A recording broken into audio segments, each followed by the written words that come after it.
दोस्तों, आज हम एक्सप्लेन करने वाले हैं हाल ही में आई फिल्म आप जैसा कोई को। इस कहानी में श्री नाम का एक लड़का है जो 42 साल की उम्र में भी कुंवारा तो है ही, साथ ही बेचारा अभी तक वर्जिन भी है। लेकिन फिल्म की कहानी तब दिलचस्प मोड़ लेती है जब उसकी जिंदगी में अचानक एक खूबसूरत लड़की की एंट्री होती है। अब आगे क्या होता है उसके लिए वीडियो को अंत तक जरूर देखना। तो दोस्तों, वीडियो को लाइक कर दीजिए और अगर चैनल पर नए हैं तो सब्सक्राइब भी कर लीजिए। तो चलिए कहानी शुरू करते हैं। फिल्म की शुरुआत में हम देखते हैं कि श्री नाम का लड़का रेखा नाम की लड़की को प्रपोज कर रहा होता है, लेकिन रेखा साफ इनकार कर देती है और कहती है कि उसे श्री बिल्कुल पसंद नहीं। इस पर श्री भी पलटकर बोलता है कि कौन सा तू कोई हूर की परी है, एवरेज सी लड़की है, इसलिए प्रपोज कर दिया था। ये सुनकर रेखा उसे श्राप दे देती है कि उसे आगे कभी भी कोई गर्लफ्रेंड नहीं मिलेगी और वह हमेशा वर्जिन ही रहेगा।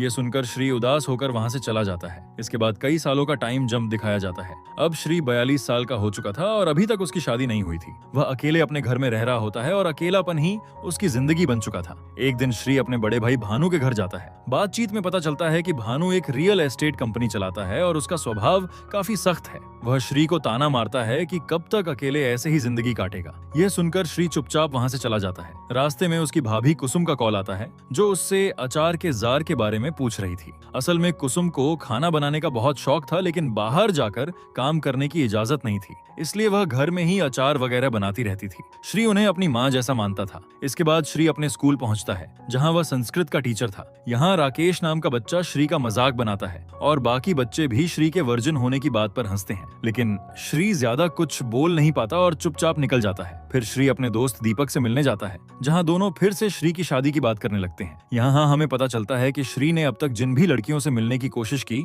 उन्होंने उसे या तो उसके लुक्स की वजह से मना कर दिया या उसकी इनोसेंसी की वजह से, क्योंकि श्री काफी शर्मीला था और आज तक कभी गर्लफ्रेंड नहीं बना पाया था। तभी दीपक श्री को बताता है कि मार्केट में एक नया ऐप आया है जहां बिना अपनी पहचान बताए किसी भी लड़की से गंदी बातें की जा सकती हैं और कोई जज भी नहीं करेगा। पहले तो श्री मना करता है, लेकिन बाद में वह ऐप डाउनलोड कर लेता है। घर आकर वह उस ऐप पर अपनी आईडी बनाकर पहली बार कॉल लगाता है। कॉल पर एक लड़की फोन उठाती है। श्री उससे बहुत ही इनोसेंट तरीके से बात करता है, जैसे कि क्या आपने खाना खाया वगैरह वगैरह। दरअसल इस ऐप पर सब लोग गलत गलत बातें करने आते थे। कुछ लोग अकेलापन दूर करने आते थे तो कुछ मजे मारने के लिए। श्री उस लड़की को अपना नाम भी बता देता है। लड़की भी पहले तो अच्छे से बात करती है, लेकिन फिर गंदी बातें करने लगती है। पहले तो श्री को अजीब लगता है, लेकिन धीरे धीरे उसे मजा आने लगता है।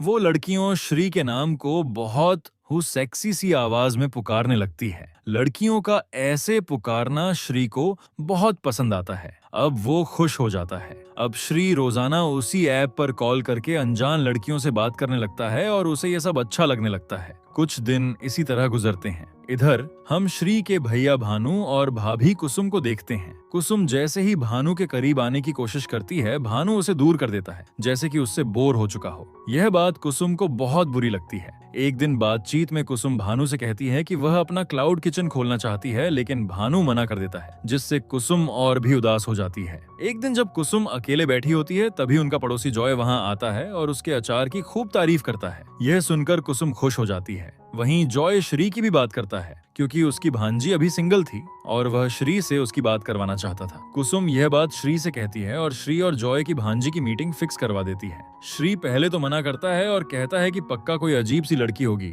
या तो उम्र ज्यादा होगी या फिर उसके लंबे लंबे बच्चे होंगे। बेचारा श्री तो वर्जिन ठहरा ऐसे टाइम पे भूल जाता है कि वो भी अब 42 का हो चुका है। लेकिन कुसुम कहती है कि एक बार मिल तो ले। फिर श्री एक रेस्टोरेंट में उस लड़की से मिलने जाता है। जैसे ही लड़की आती है, श्री उसे देखता ही रह जाता है। लड़की का नाम मधु था और वह आते ही कहती है, चलो यहाँ चाय नहीं मिलती, कहीं बाहर चलते हैं चाय पीने। श्री को वैसे भी चाय बहुत पसंद थी, तो वह तुरंत तैयार हो जाता है। दोनों चाय पीते पीते ढेर सारी बातें करते हैं, जिससे श्री को बहुत अच्छा लगता है। हालांकि श्री को अभी भी विश्वास नहीं हो रहा था कि इतनी सुंदर लड़की उससे मिलने आई है और अभी तक सिंगल भी है। ये सब जाकर श्री अपने दोस्त दीपक को बताता है और कहता है कि यार, मुझे कुछ गड़बड़ लग रही है, कहीं कोई मिलकर मेरी फिरकी तो नहीं ले रहा। ऐसा ना हो कि बाद में पता चले कि मेरे साथ तो प्रैंक हो रहा था। श्री कहता है, यार दीपक, मेरे साथ ऐसा कुछ भी हुआ ना, तेरी कसम में जी नहीं पाऊंगा। एक तो 42 का हो चुका हूँ और ऊपर से वर्जिन भी हूँ। श्री इतना सीधा होता है कि उसे तो रात में ऐसे सपने आते हैं जिनमें उसका नाम वर्ल्ड रिकॉर्ड में शामिल किया जा रहा है, क्योंकि वो इस उम्र में भी वर्जिन है। दीपक कहता है कि अगर ऐसा लग रहा है तो हम उसके घर चलकर पता कर लेते हैं। अगले ही दिन दीपक, श्री और उसके स्टूडेंट राकेश को लेकर कोलकाता के लिए निकल पड़ते हैं। तीनों जब कोलकाता पहुंचते हैं जहां मधु रहती थी, तो राकेश को ये लोग मधु का स्टूडेंट बताकर उसके घर भेज देते हैं। असल में मधु फ्रेंच लैंग्वेज की टीचर थी। वहां जाकर राकेश मधु के बारे में पूछता है कि उसका नेचर कैसा है, कैसे पढ़ाती है और लोग उसके बारे में क्या कहते हैं। इसी दौरान राकेश को नमित नाम के एक लड़के के बारे में पता चलता है, जिससे कभी मधु का कुछ कनेक्शन रहा होगा। यह बात सुनकर श्री अंदर ही अंदर उदास हो जाता है। जब श्री और मधु दोबारा मिलते हैं तो श्री सीधे सीधे पूछ लेता है। श्री कहता है, देखो फिलहाल तो हमारी शादी हुई नहीं है, तो ये पूछने का हक मैं नहीं रखता हूँ, लेकिन फिर भी मैं पूछ लेता हूँ क्योंकि मैं रह नहीं पा रहा यार। श्री के मुंह से नमित नाम निकलता है। यह सुनकर मधु चौंक जाती है कि इसे ये सब कैसे पता चला। फिर वह बताती है कि नमित 5 साल पहले मेरा बॉयफ्रेंड था। एक बार जब हम दोनों इंटीमेट होने ही वाले थे तो उसने मुझसे बहुत ही घटिया सवाल पूछा कि मैं वर्जिन हूँ या नहीं। मुझे लगा वो मजाक कर रहा था, लेकिन वो मजाक नहीं था बल्कि वो सीरियसली पूछ रहा था। मुझे बहुत बुरा लगा और मैंने उसी वक्त उससे ब्रेकअप कर लिया। उसके बाद मैं उसका चेहरा भी नहीं देखना चाहती थी। यह सुनकर श्री हैरान रह जाता है और सोचता है कि इस सवाल में गलत क्या था, लेकिन वह ये बात मधु से पूछने की हिम्मत नहीं करता। मधु तो यहाँ तक कह देती है, आजकल 16 साल के बाद कौन वर्जिन रह जाता है। ये सुनकर श्री और भी चौंक जाता है, लेकिन मधु नाराज ना हो जाए इसलिए वह कुछ नहीं कहता। हालांकि वह खुद भी वर्जिन था, लेकिन यह बात वह बता नहीं पाता। इसके बाद भी श्री और मधु रोजाना मिलने लगते हैं। श्री ने भी सोच लिया था कि वह मधु को जज नहीं करेगा क्योंकि वह उसे दिल से पसंद करने लगा था। कुछ दिन इसी तरह बीत जाते हैं और दोनों एक दूसरे के साथ काफी समय बिताते हैं। साथ में हंसते खेलते और एंजॉय करते हैं। एक दिन जब श्री अपने भैया के घर पर होता है, तब भानु की बेटी निशा कहती है कि उसे एक कंपनी में 1 साल की ट्रेनिंग का ऑफर मिला है, जिससे वह अपने करियर को और आगे बढ़ा सकती है। यह सुनकर भानु कहता है, करियर वैरियर तो ठीक है, लेकिन घर का काम भी सीख ले, ससुराल में जाकर क्या करेगी। यह सुनकर निशा उदास हो जाती है। यहाँ हमें पता चलता है कि भानु की सोच अभी भी छोटी थी। वह औरतों को सिर्फ घर के काम तक सीमित देखना चाहता था। ये बात श्री को बिल्कुल भी अच्छी नहीं लगती। इसके बाद श्री और मधु की फैमिली आपस में मिलती है और उनकी शादी की बात पक्की करने के लिए सब एक जगह जमा होते हैं। दोनों परिवार एक दूसरे से अच्छे से घुल मिल जाते हैं। इस दौरान श्री और मधु एक कमरे में अकेले बात करने आते हैं। बातों बातों में दोनों करीब आने लगते हैं और जैसे ही ये दोनों किस करने वाले होते हैं, श्री तो कांप रहा था क्योंकि पहली बार कोई लड़की उसके इतना करीब आई थी। आज तक श्री की लाइफ में उसकी माँ, भाभी और भतीजी के अलावा कोई औरत थी ही नहीं। आज मधु के साथ जो उसे प्यार का एहसास हुआ, शायद वो पिछले 42 सालों में कभी नहीं हुआ। ये दोनों किस करने वाले होते हैं, साथ ही दोनों सेक्सी सी आवाज भी निकालते हैं। तभी चाय लेकर कुसुम आ जाती है, जिससे इन दोनों का मूड खराब हो जाता है और कुछ नहीं हो पाता। इसके बाद इनकी शादी तय हो जाती है और दोनों परिवारों में खुशी का माहौल होता है। फिर सगाई का दिन आता है। सभी लोग सगाई को एंजॉय करते हैं। तभी सगाई के बाद अकेले में मधु श्री के पास आती है और अजीब सी आवाज में उसका नाम लेकर कुछ बोलती है। ये सुनते ही श्री को याद आता है कि इस तरह की आवाज में तो उस ऐप पर एक लड़की ने उसका नाम लिया था जब उसने अपना नाम बताया था। यानी वह लड़की मधु ही थी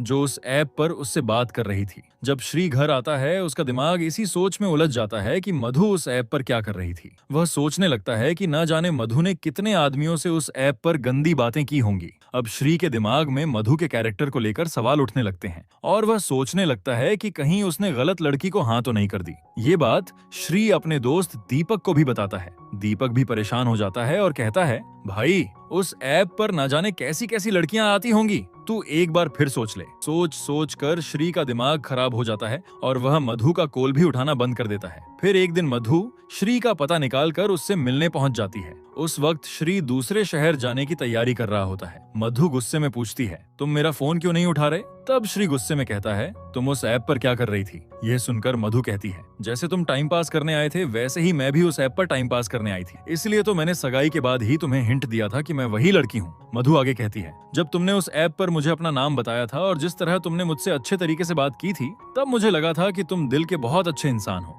इसीलिए मैंने तुम्हारी सोशल मीडिया प्रोफाइल निकाली। तुम्हारा नाम इतना अलग था कि एक ही प्रोफाइल मिली और फिर पता चला कि तुम जॉय मामा के पड़ोसी के भाई हो, इसलिए मैंने रिश्ता भिजवाया था। यह सब सुनकर श्री थोड़ी देर के लिए इमोशनल हो जाता है। श्री प्यार तो करता था, लेकिन उसके दिमाग में अभी भी वही बात घूम रही थी कि ना जाने मधु ने कितने लड़कों के साथ उस ऐप पर बातें की होंगी। इसी सोच में डूबा श्री कहता है, मैं तुम्हारे साथ जिंदगी नहीं बिता सकता। यह कहकर श्री मधु से अपनी सगाई तोड़ देता है और उसकी अंगूठी वापस कर देता है। मधु बस खड़ी रह जाती है और श्री वहां से चला जाता है। जब श्री घर आता है, वहां शादी की तैयारियां चल रही थीं। श्री सबके सामने मधु का सच बता देता है कि वह गंदे ऐप पर बात करती थी। यह सुनकर भानु कहता है, तूने शादी तोड़कर सही किया और वह गुस्से में मधु की फैमिली से बात करने के लिए जाने लगता है। रास्ते में भानु मधु की फैमिली की बुराई करता है कि उस परिवार की औरतें हैं ही घटिया किस्म की, मर्दों के साथ बैठ के शराब पीती है और मुझे तो उस घर के मर्द भी वैसे ही लगते हैं जो औरतों की हर बात मानते हैं, उनके सामने मर्द झुककर रहते हैं, तो वहाँ की लड़की कौन सी दूध की धुली होगी, यही सब हरकतें तो करेंगी।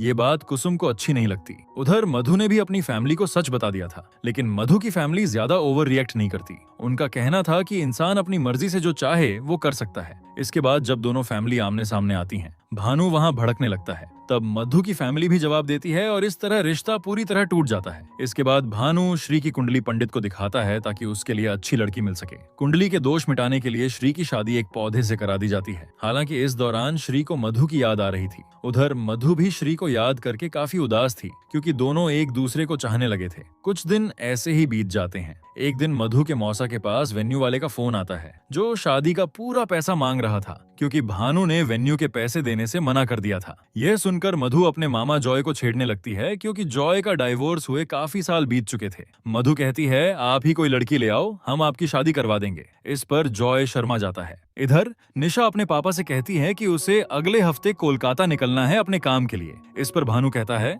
ठीक है, जो मर्जी वो करो, तुम मेरी कौन सी सुनने वाली हो। इस पर कुसुम कहती है, मैं इसके साथ चली जाऊंगी और इसका पूरा ख्याल रखूंगी, आप टेंशन मत लीजिए। तब भानु कुछ बोल नहीं पाता। जब कुसुम और निशा कोलकाता जा रहे होते हैं, कुसुम श्री से कहती है, तू भी हमारे साथ चल, तुझे अच्छा लगेगा। लेकिन श्री कहता है, उस शहर में मधु रहती है और मैं उसे भूल चुका हूँ, इसलिए मैं यहीं खुश हूँ। ये सुनकर निशा ट्रेन के बाहर श्री के साथ आती है और कहती है, चाचा आप झूठ क्यों कह रहे हैं कि आपने मधु को भुला दिया है? झूठ बोलना बंद कीजिए। निशा कहती है, चाचू आपका पहला रिलेशन है, मैंने तो पीएचडी कर रखी है, ये दर्द में जानती हूँ। मधु आपके लिए परफेक्ट थी, आप जैसे भी हो, लेकिन आपको वैसे ही पसंद किया उस लड़की ने, आपको इतना प्यार किया। वो 32 की है और आप 42 के। उनकी लाइफ में आपसे भी बेहतर और कम उम्र के लड़के हो सकते थे, लेकिन उसने आपको चुना क्योंकि वो आपको दिल से प्यार करती थी। और आपने बदले में क्या किया? एक टुच्ची सी बात को लेकर उसे छोड़ दिया। अगर मधु उस घटिया ऐप पर थी तो आप भी तो थे। आप करो तो सही, वो करे तो गलत, ये कैसा प्यार है? यह कहकर निशा चली जाती है और श्री उदास हो जाता है।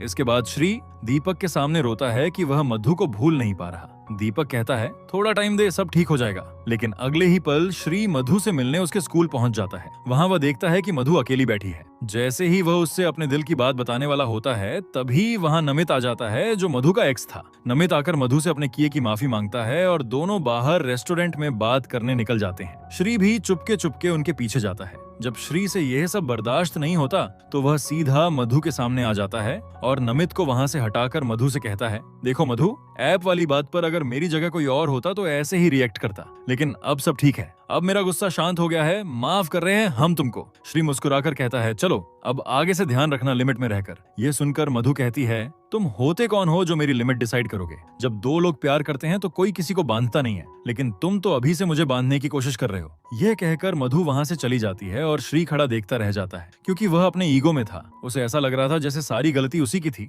और अब वो उस बेचारी को माफ करने आया था। तभी श्री के पास भानु का कॉल आता है। भानु कहता है, हम कोलकाता आए थे एक प्रॉपर्टी देखने और तुम्हारी शादी के वेन्यू का पैसा भी भरना था। तब श्री भानु को टैक्सी में लेने जाता है। जब ये लोग वहां से लौट रहे होते हैं, रास्ते में देखते हैं कि कुसुम जॉय के साथ घूम रही है। यह देखकर भानु के होश उड़ जाते हैं, क्योंकि कुसुम तो निशा का ख्याल रखने के बहाने कोलकाता आई थी। इसके बाद भानु सीधा उसी वेन्यू पर पहुंचता है जहां मधु की फैमिली पहले से मौजूद थी। वहीं कुसुम और जॉय भी आ जाते हैं। भानु गुस्से में कुसुम से पूछता है, तुमने मुझे धोखा क्यों दिया? कुसुम कहती है, मैं ऐसा करने के बारे में सोच भी नहीं सकती थी, लेकिन शादी के बाद आपने मुझे प्यार से कभी देखा ही नहीं, ना ही कभी मेरी इज्जत की। मुझे घर में बस एक नौकर की तरह रखा। बात बात पर मुझे एहसास दिलाते रहे कि मेरा जीवन किसी खूंटे से बंधे जानवर जैसा है, लेकिन मैंने तुमको कभी ऐसा कुछ नहीं कहा। अगर मैंने एक बार भी कुछ कह दिया होता तो आप हिम्मत थी क्या सहन करने की? भानु कहता है, तुम मुझे छोड़ रही हो क्या? कुसुम कहती है, मैं आपके पास थी ही कब? अगर आपको 2 टाइम दवाई और 3 टाइम का खाना टाइम पर मिल जाए तो आपको तो कभी एहसास भी नहीं होगा कि मैं उस घर में हूँ या नहीं। बाकी आपको किसी से मतलब नहीं था। जब श्री की शादी के दौरान मैं जॉय से मिली, तभी मुझे पहली बार महसूस हुआ कि इज्जत और प्यार क्या होता है, जो जॉय मुझे देता था। यह सब सुनकर भानु कहता है, अभी भी तुम्हारे पास मौका है, मुझसे माफी मांग लो, मैं तुम्हें माफ कर दूंगा। यह सुनकर श्री बोल पड़ता है, भाभी माफी क्यों मांगेंगी? उन्होंने प्यार किया है तो ये उनकी मर्जी है, आपने नहीं दिया, इसीलिए आज वो किसी और के साथ है। उन्हें जो सही लगे वो करने दो और मैं भाभी के साथ हूँ। श्री भाभी से कहता है, भाभी आप जो भी कर रही हैं वो जायज है, मैं आपके साथ हूँ, चाहे आप इस घर में रहे या उस घर रहे। मैं आपकी हमेशा उतनी ही इज्जत करूंगा जितनी पहले करता था। भाभी बहुत खुश होती है और जब मधु वहाँ खड़ी श्री की ये बातें सुनती है तो वो समझ जाती है कि श्री को शायद अब समझ आ चुका है कि वो क्या कहना चाहती थी, लेकिन उसकी शकल से ऐसा लग नहीं रहा था कि उसने उसे माफ कर दिया। इसके बाद सब लोग वहां से चले जाते हैं और भानु अपने घमंड में कुछ बोल नहीं पाता। फिर जब यह लोग घर आते हैं तब पता चलता है कि मधु की दादी की तबीयत बहुत खराब है और उनका फेवरेट फेस्टिवल आने वाला है जिसमें माता की पूजा बड़े धूमधाम से होती है, लेकिन इस बार दादी शायद पूजा न देख पाए। तब वहाँ खड़ा श्री जॉय से कहता है, हम दादी के लिए पूजा अभी भी कर सकते हैं जिससे उन्हें अच्छा लगेगा। इसलिए ये लोग पूजा की तैयारी करने लगते हैं और यह सब मधु देख रही थी, लेकिन वह श्री से एक बार भी बात नहीं करती। हालांकि श्री यह सब मधु के लिए ही कर रहा था। जैसे तैसे श्री और जॉय ये सारी तैयारियां कर लेते हैं और माता की पूजा देखकर मधु की दादी खुश हो जाती हैं। उसी दौरान वहां नमित भी मधु की फैमिली से आकर मिलता है और उनको एक दूसरे मिलता देख श्री को लगता है कि शायद मधु वापस नमित के पास चली जाएगी, इसलिए वह उदास हो जाता है। खैर, अब ये लोग माता की पूजा करने के बाद उन्हें विसर्जित करने जाते हैं। तभी वहां बारिश शुरू हो जाती है। सारे परिवार के लोग एक तरफ चले जाते हैं। तभी श्री मधु को रोककर कहता है, आज मैं अपनी गलती मानता हूँ। मुझे लगता था कि मैं अपने भानु भैया जैसा नहीं हूँ, लेकिन कहीं ना कहीं मेरी सोच भी वैसी ही थी। मैं तुम्हें जज कर लेता था और सोचता था कि मेरी परमिशन से तुम चलोगी। इसमें मैं क्या करूँ जब मेरी परवरिश वैसी नहीं हुई। और एक बात जिसको मैंने तुमको कई बार बताने की कोशिश की लेकिन मेरी हिम्मत नहीं हुई, मैं अभी भी वर्जिन हूँ। मैंने तुमको नहीं बताया क्योंकि मुझे लगा तुम मुझे जज करोगी, पर अब मैं वादा करता हूँ कि मैं खुद को बदलूंगा और तुम मुझे सब सिखाना। इस पर मधु कहती है, हम दोनों ही बराबर हैं। यह सुनकर श्री कहता है, वो नमित का क्या होगा? तो मधु कहती है, उससे मुझे क्या, मैंने तो बस उसे माफ किया था, उसके आगे कुछ नहीं। इसके बाद दोनों फिर से एक हो जाते हैं और यह सब पूरी फैमिली देखकर खुश होती है। वहीं हम समझ पाते हैं कि कुसुम भी अब भानु को डिवोर्स देकर जॉय से शादी कर लेगी। यहीं पर यह मूवी खत्म हो जाती है। तो भाई लोग, आपको ये मूवी कैसी लगी हमें कमेंट में जरूर बताना। और अगर आप मालिक मूवी का एक्सप्लेनेशन चाहते हैं तो कमेंट में और डिस्क्रिप्शन में आपको लिंक मिल जाएगा। और अगर आपको हाल ही में आई इस कमाल की मूवी देखनी है तो स्क्रीन पर दिख रहे इस वीडियो पर क्लिक करके देख सकते हैं। और बाकी के वीडियोस के लिए आप हमारे चैनल की प्लेलिस्ट भी चेक कर सकते हैं। तो चलिए मिलते हैं ऐसे ही किसी और शानदार मूवी के साथ। तब तक के लिए धन्यवाद।